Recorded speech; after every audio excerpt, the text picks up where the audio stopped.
Bonjour à vous, donc je vous propose ici un exercice parfait pour s'entraîner sur les récurrences avec des divisibilités, sujet de bac assez ancien. Donc on est parti, on considère deux suites, des suites imbriquées l'une dans l'autre. Xn dépend de Yn, donc un petit peu original. Alors on ne vous pose pas de questions au départ pour voir si vous avez bien compris comment fonctionnent ces suites. Je vais en rajouter une petite au début, calculer par exemple x1, y1 pour bien vous montrer comment ça marche.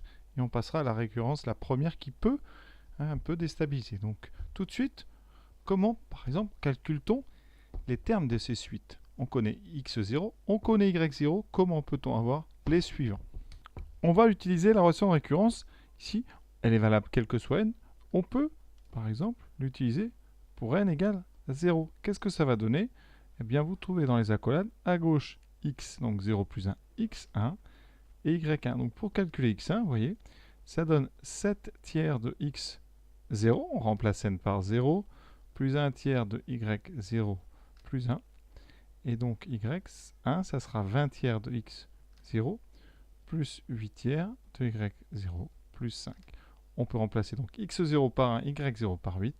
Ça nous aura 7 tiers plus 1 tiers fois 8 plus 1.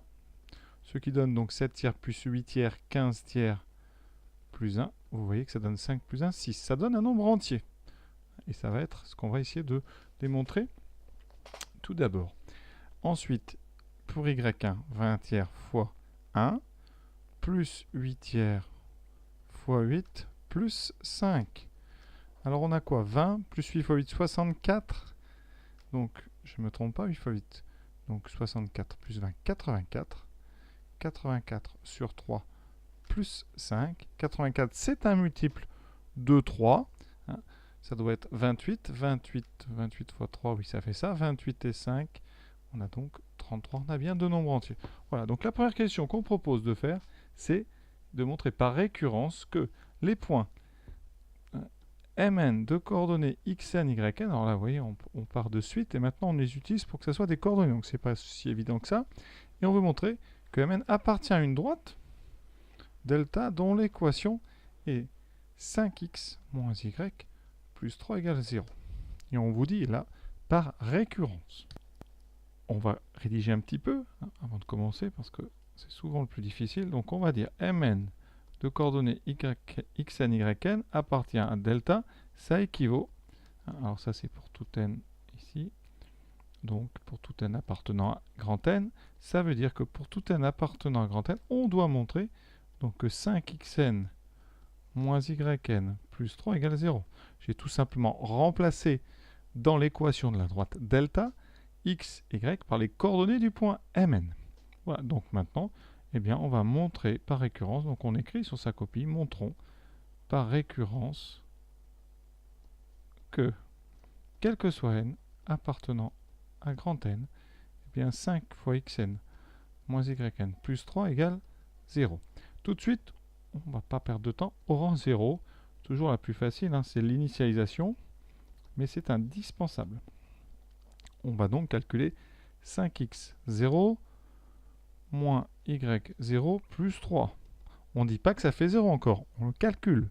Donc 5 fois 1 moins y0, c'est 8, moins 8 plus 3, vous voyez bien, ça fait donc moins 3 plus 3, 0.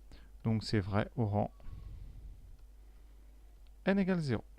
Donc ça c'est bon, maintenant on va passer à l'hérédité. Supposons que pour un certain rang,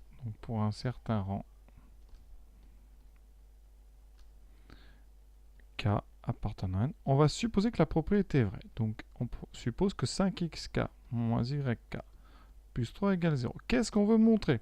On va supposer que c'est vrai à un rang et on veut montrer, c'est notre but, que c'est vrai au rang suivant, donc que 5xk plus 1 moins yk plus 1 plus 3 égale 0. Voilà. Et qu'est-ce que vous savez? Eh bien, vous savez ce qu'on a dans le système là-haut. Donc, on va partir du membre de gauche de ce but. Donc, on part ici pour tout k appartenant à n. On part de 5x k plus 1 moins yk plus 1 plus 3. On ne sait pas encore que ça fait 0. C'est ce qu'on veut montrer. Attention. Qu'est-ce qu'on va utiliser? Le texte ici on connaît xk plus 1. Xk plus 1, on le connaît en fonction de xk et yk. Donc c'est 7 tiers de xk plus 1 tiers de yk plus 1. Et ensuite, moins yk. On remplace. Moins 20 tiers de xk plus 8 tiers de yk plus 5. Et ça, plus 3. On va développer. On va mettre ensemble, on va compter combien il y a de xk. Donc, des xk, j'en ai ici. Je développe 35 tiers de xk. Plus 5 tiers de yk plus 5. Je développe. Attention, il y a un moins devant une parenthèse, donc tout de suite, le réflexe, on pense à bien le développer, à le distribuer. Ça me donnera moins 20 tiers de xk, moins 8 tiers de yk, moins 5 plus 3. On n'a plus qu'à regrouper, voire il faut que ça nous redonne quelque chose qu'on connaît.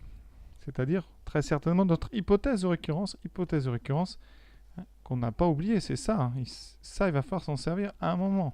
C'est le principe d'une récurrence. Des xk, j'en ai 35 tiers moins 20 tiers. Ça m'en fait 15 tiers. Ça va faire 5. Très bien, c'est ce qu'on voulait. Des yk, 5 tiers moins 8 tiers, moins 3 tiers. Et ensuite, les 5 s'annulent, il me reste plus 3. Ce qui fait 5xk moins yk plus 3. Et ça, d'après l'hypothèse de récurrence, ça fait 0. Hein, ici, vous pouvez rappeler hypothèse de récurrence. Hein, c'est ce qu'on a supposé. On a supposé que ça faisait 0. Et donc, vous venez de montrer ce qu'on appelle l'hérédité. Pour bien vous expliquer, qu'est-ce qu'on vient de montrer? On vient de montrer que si, eh bien, pour un certain cas, on avait 5xk moins yk plus 3 égale 0, alors on pouvait en déduire que c'était vrai pour le suivant. Donc 5xk plus 1 moins yk plus 1 plus 3 est égal à 0. Ça s'appelle de l'hérédité, quelque chose qui se transmet d'un rang au suivant. D'ailleurs, ça ne se transmet que si c'est vrai. C'est pour ça qu'il va falloir initialiser pour montrer qu'à un moment c'est vrai, c'est ce qu'on a fait. Et avec ces deux choses-là, conclusion par le principe de récurrence. Donc on a la propriété est initialisée, donc vous pouvez mettre est vrai pour n égale 0. Ensuite, elle est héréditaire. Le mot est important. Et donc, par récurrence, pour tout n appartenant à n, on peut le dire parce que nous, on a initialisé des 0, eh bien, on a 5 xn moins yn plus 3 est égal à 0. Et par conséquent, on a par équivalence donc le point Mn de coordonnées yn, xn, yn appartient à delta pour tout n entier naturel. En déduire donc maintenant que xn plus 1 est égal à 4xn plus 2. Le mot en déduire nous fait penser qu'on va se servir de ce qu'on vient de faire. Donc comment l'utiliser? Ce qu'on vient de faire, d'accord, on a pour tout n appartenant à n, 5xn moins yn plus 3 égale 0. Je transforme un peu. Ça me permet de dire quoi? Que 5xn plus 3 vaut yn. Je vais donc pouvoir substituer partout où j'ai yn par 5xn plus 3. Eh bien, je vais le faire dans la première ligne. Or, pour tout n appartenant à n, on a xn plus 1 qui vaut 7 tiers de xn plus 1 tiers de yn plus 1. C'est encore écrit là-haut. Et je viens de dire, je substitue. Substituer, ça veut dire que cette relation, je vais l'introduire ici dans l'autre. C'est-à-dire que ce yn ici, je vais le remplacer par 5xn plus 3. Je me répète, mais c'est important, ces choses-là. Ça donne 7 tiers de xn plus 1 tiers fois 5xn plus 3 plus 1. On développe tranquillement. Ça donne donc plus 5 tiers de xn plus 1 tiers fois 3 plus 1 plus 1. On obtient 7 et 5, 12, 12 tiers. 12 tiers, alors je l'écris, mais 12 tiers, vous savez que ça fait 4. Et on obtient 4xn plus 2. Est-ce que c'est ce qu'on voulait? Parfait, on a réussi. On a bien xn plus 1 qui vaut 4xn plus 2, et cela quel que soit n, appartenant à grand n. Deuxième question, encore pour les amateurs de récurrence, ils vont être servis. On a donc une deuxième récurrence ici. Montrons que tous les xn sont des entiers naturels. Donc, on est parti, montrons par récurrence. Donc sur n, ça c'est obligatoire, sur n. Donc montrons que pour tout n appartenant à grand N, eh bien xn appartient à grand N.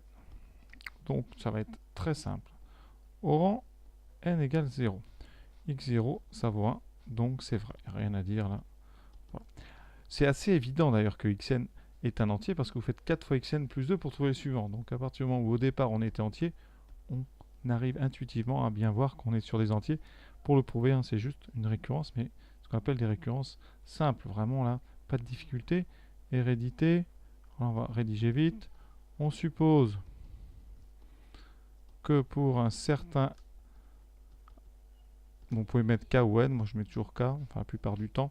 On suppose que pour un certain k appartenant à n, xk appartient à grand N. Quel est notre but? Toujours le but, c'est montrer que alors xk plus 1 aussi est un entier.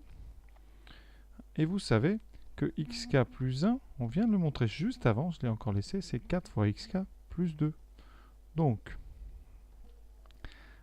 si xk est un entier, 4xk aussi, parce qu'on sait que quand on multiplie des entiers entre eux, on reste sur des entiers. Ici, ils sont positifs, ils restent positifs. Donc là, pas de souci, on n'a pas besoin de justifier ça. Et donc, comme 2 est positif, on rajoute 2 est positif et 2 est entier, vraiment. 4xk plus 2 appartient aussi à n. Alors c'est assez évident, je ne sais pas trop comment le dire. Il vaut mieux en mettre trop que pas assez. Vous dites donc, xk plus 1 appartient à n. L'hérédité, hérédité vérifiée. Voilà. Et après, vous faites votre conclusion habituelle. Conclusion. Toujours bien soigner les conclusions. Donc, la propriété, vous dites vrai au rang 0 plus héréditaire. Vous faites ça avec une belle phrase. Donc, vrai, quel que soit n, appartenant à n. On a donc xn qui est toujours un entier naturel. En déduire que yn aussi est un entier naturel, on vient de montrer pour tout n appartenant à grand N, xn est un entier. On va multiplier par 5, donc comme 5 appartient à n, eh bien 5xn appartient aussi à n. Et ensuite, on va rajouter ici, on a dit que y c'était 5x plus 3, alors je ne l'ai peut-être pas dit, je le rappelle ici, yn c'est 5xn plus 3, voilà. Ici, donc on doit multiplier par 5, donc c'est bon, et on doit rajouter 3, et donc, alors là, on ne va pas non plus faire des longues phrases, 5xn plus 3 appartient à n. 3, c'est un entier. On le rajoute, donc pas de problème. Donc, pour tout n, eh bien, yn est aussi un entier naturel. Donc voilà les deux premières questions de récurrence. Une un petit peu difficile et une beaucoup plus simple. Troisième question. Montrez que xn est divisé par 3 si et seulement si yn est divisé par 3. Le mot important, sincèrement, c'est si et seulement si. Il faut vraiment faire attention. Trop d'élèves négligent ces liens ici entre les propositions. Et si et seulement si, ça veut dire qu'il va aller dans les deux sens. Vous ne pouvez pas faire des donc, ou alors il faudra faire gauche à droite, puis droite à gauche. Alors, on va regarder déjà principalement le lien entre les deux, déjà entre xn et yn. On va le rappeler, yn c'est 5xn plus 3. Et on sait, on rappelle, yn appartient à n pour tout n, et xn aussi. D'accord? Ça, c'est important. Première étape, on va partir de, donc, xn est divisé par 3. Donc, on écrit 3 divise xn. Ici, si 3 divise xn, donc, simplement, 3 va diviser 5xn, puisque 5xn est un multiple de x. De plus, on sait que 3 divise 3. Donc, par combinaison, 3 divise 5xn plus 3. Combinaison à coefficient entier. Voilà. Et donc, eh bien, 3 divise yn. On vient de montrer, première chose, que si xn est divisible par 3, si 3 divise xn, alors 3 divise yn. Première chose. Maintenant, il faut aller de droite à gauche. Alors, de droite à gauche, xn, on sait que c'est yn moins 3. D'accord, 5xn, c'est y moins 3. Alors, on va partir de 3 divise yn. Donc, Ici 3 divise yn, 3 divise yn moins 3. Tout simplement parce que 3 divise moins 3 et donc par addition, 3 divisera la somme des deux. Donc, qu'est-ce qu'on vient de montrer? Eh bien, que 3 divise 5xn. Et là, on a besoin... Alors, il y a deux choses. Soit vous avez vu le théorème de Gauss. Et là, on va l'appliquer tout de suite. 3 divise 5xn. 3 et 5 sont premiers entre eux. Qu'on écrit comme ça. Et donc ici, en appliquant le théorème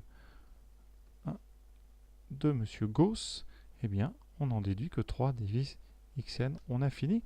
On vient de montrer que 3 divisé yn impliquait 3 divise xn. On a donc montré la propriété dans les deux sens. On a donc l'équivalence. Donc, 3 divise xn équivaut à 3 divise yn. On a donc notre si et seulement si. Pour ceux qui n'ont pas vu le théorème de Gauss à ce moment-là, on va utiliser la divisibilité. On peut 3 divise 5xn. Donc, il existe un nombre k entier naturel tel que 5xn s'écrit 3 fois donc k. Conséquence, on va passer maintenant, si vous voulez, modulo 3. Donc, 5xn est égal à 0 modulo 3. 5xn, vous savez que ça vaut 2xn.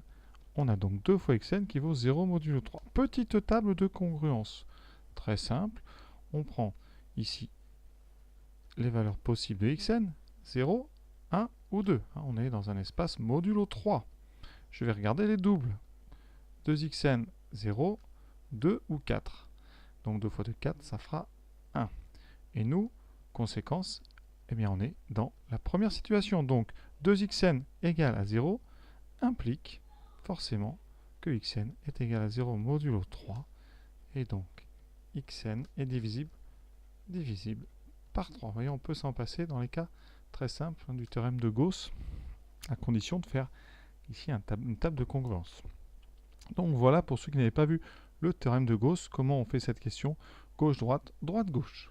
Si xn et yn ne sont pas divisibles par 3, alors ils sont premiers entre eux. Alors, moi, quand je vois des choses du type premiers entre eux, j'essaie de penser à notre chapitre sur Bézout. Il faut trouver une combinaison, alors divisible par 3, une combinaison, on va dire, vous allez prendre, donc il faudrait trouver une combinaison de xn et yn. Premier entre eux, ça voudrait dire 1, d'accord. Alors, si on ne sont pas divisibles par 3, peut-être qu'on va tomber sur une combinaison qui vaut 3. Donc on regarde qu'est-ce qu'on a, nous, à notre disposition. On a, pour tout n appartenant à n, on sait que 5xn, c'est encore écrit là-haut, moins yn plus 3 égale 0. C'est quand on a montré que le point Mn était sur la droite à delta. Voilà, ça, c'est intéressant. Parce que dans ce cas-là, ça veut dire que 5xn moins yn est égal à moins 3. Et là, on va utiliser ce qu'on a vu dans le cours quand on commence à faire le PGCD et Bézout. Vous avez une combinaison qui vaut 3. On va considérer le PGCD. Soit D, le PGCD de xn et de yn. On le note ici avec ces petits traits comme ça, ce petit chapeau. Qu'est-ce qu'on sait? Eh bien, si vous réfléchissez, D divise xn, D divise yn, et la propriété que je considère comme capitale, D divise toute combinaison à coefficient entier. Donc, ici, moi, quand je l'utilise, je rappelle combinaison. Ici, par combinaison, eh bien, D va diviser 5xn moins yn. Combinaison à coefficient entier. Évidemment, c'est parce que là, vous avez un 5 et un moins 1. Donc, D va diviser moins 3. Que peut-on tirer de D divise moins 3? On sait que D, il est positif. C'est un PGCD. Le PGCD, par définition, est positif. C'est le plus grand diviseur commun positif. Alors, ici, D divise moins 3. Quels sont les diviseurs entiers, évidemment, de moins 3? Eh bien, il n'y en a pas 36 000. Entier positif, eh bien, vous avez 1 et 3. Vous avez moins 1 et moins 3, mais nous, ça ne nous intéresse pas. On veut, ici, donc un nombre qui appartient à cet ensemble, qui serait un PGCD. Donc, forcément, D, donc D vaut 1 ou 3. Si xn et yn sont non divisibles par 3, conclusion, alors le PGCD de xn et de yn ne peut pas être égal à 3, obligatoirement. Parce que si c'était égal à 3, les deux seraient divisibles par 3, puisque 3 serait un diviseur. PGCD, c'est un diviseur commun. Donc, comme le diviseur commun, c'est 1 ou 3, le PGCD, eh bien, il reste 1. Donc, le PGCD de xn, yn, c'est égal à 1. C'est-à-dire que xn et yn sont premiers entre eux. Un premier entre eux, c'est que leur PGCD vaut 1. D'accord? Donc, première étape de ce raisonnement, on montre que le PGCD vaut 1 ou 3. Et ensuite, à l'aide de l'hypothèse non divisible par 3, ça nous permet d'exclure le 3. Et il ne nous reste que le 1. Voilà une question qui n'est pas si simple que ça, mais sur laquelle j'insiste parce que ça utilise la propriété qui me paraît plus intéressante de toutes, c'est cette histoire de divisibilité par combinaison à coefficient entier qui sert absolument partout dans Bézout, dans d'autres choses. Donc voilà. Il nous reste maintenant la 4e question et on a encore une récurrence pour les amateurs. Alors cette récurrence, elle n'est pas difficile. Par contre, la difficulté, je dirais, dans le sujet, c'est plutôt de faire le tri entre tout ce qu'on a déjà fait, quoi. Qu'utiliser pour faire cette récurrence? Moi, je pense que on va chercher tout ce qui a été dit sur xn et on a dit quelque chose de très important dans la question 1. C'est le lien entre xn et xn plus 1. C'est la relation de récurrence qui pourrait définir xn. Et c'est ça qu'on va utiliser. Donc, initialisation, tout de suite. Alors, initialisation. Donc, au rang 0, on a x0 qui vaut 1. On va vérifier la formule. Donc, on va calculer sans dire que c'est égal 1 tiers de 4 puissance 0 fois 5 moins 2. Ça me permet de vous rappeler que 4 puissance 0, ça vaut 1. Tous les nombres à la puissance 0 sauf 0, ça vaut 1. Donc ça fait 1 fois 5 moins 2. 5 moins 2, ça fait 3. 3 sur 3, on retrouve bien x0. Donc c'est vrai au rang 0. Ça commence bien. Initialisation, c'est bon. Maintenant, hérédité, elle est très simple, vous la connaissez. Très très classique. Pourquoi je dis que c'est classique? Parce que xn défini comme ceci, vous devez reconnaître une suite sous la forme axn plus b, c'est-à-dire une arithmético-géométrique. Donc très très classique. La récurrence, on l'a déjà faite des dizaines de fois. Donc ici on suppose, alors par contre on prend toujours du soin pour rédiger, on suppose que pour un certain, alors n ou k, vous choisirez, moi je prends k, on suppose donc que xn, la formule, donc moi ça sera xk, xk c'est bien 1 tiers de 4 puissance k fois 5 moins 2. Quel est mon but? Alors ça c'est important le but, quand il y a des formules. Le but c'est de montrer que xk plus 1, ça sera 1 tiers fois 4 puissance k plus 1 fois 5 moins 2. Ce 4 puissance k plus 1, on va pouvoir le transformer. Alors soit vous le développez là, soit vous essayerez de le faire apparaître dans l'autre sens. Mais n'oubliez pas, et ça c'est capital parce que je vois des dizaines de fautes tous les jours, je dirais. Peut-être pas quand même, j'exagère. 4 puissance k plus 1, c'est 4 puissance k fois 4 puissance 1. C'est donc 4 puissance k fois 4. Vous le savez, dans ce sens-là, c'est plutôt dans le sens du regroupement qu'il y a des problèmes parfois. Donc on va utiliser ça. On part donc de ce qu'on connaît. Alors qu'est-ce qu'on connaît? Ce que j'ai écrit en jaune à droite. On sait que xk plus 1, c'est 4 fois xk plus 2. On va à l'intérieur utiliser l'hypothèse de récurrence. Xk, c'est 1 tiers fois 4 puissance k fois 5 moins 2. Et donc plus 2. On va développer. Je développe, ce qui fait 4 donc tiers fois 4 puissance k fois 5 moins ici donc 4 fois moins 2. On obtient, alors le tiers on va le garder parce que c'est ce qu'on veut, donc le tiers je le garde. Ensuite on a donc 4k fois 4, dans l'ordre ça change rien, ici fois 5, et j'ai alors 1 moins 2 ici. Alors j'aurais peut-être pas dû le développer, j'aurais dû le laisser dedans, c'est ce que je vais faire. Je vais juste ici en fait mettre le 1 tiers dehors, on obtient ceci, voilà, c'est mieux. Ça c'était pas une très bonne idée, donc sur votre copie vous effacez. Ici qu'est-ce qu'on utilise? 4k fois 4, on l'a déjà dit, ça fait 4k plus 1 fois 5 moins 2. C'est exactement ce qu'on voulait démontrer, donc hérédité démontrée.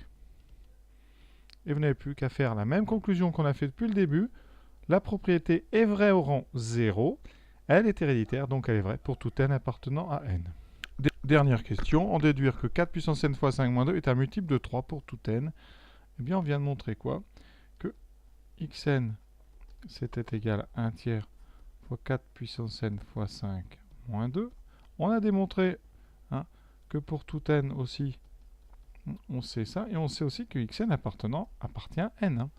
Donc, ça veut dire que 1 tiers fois 4 puissance 5 moins 2 est égal, on va dire, à grand N avec grand N entier.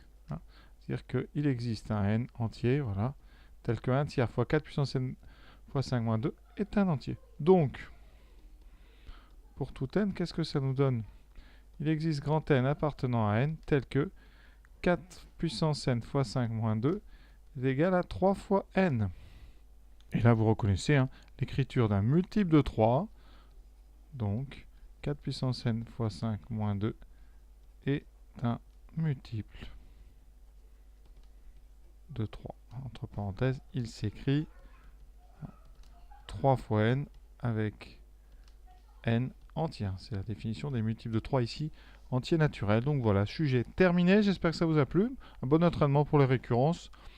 Et les différentes versions d'une même suite, ici, avec 2 suites au départ. Ensuite, une petite récurrence. On finit sur une arithmétique. Voilà, j'espère que ça vous a plu. À très bientôt.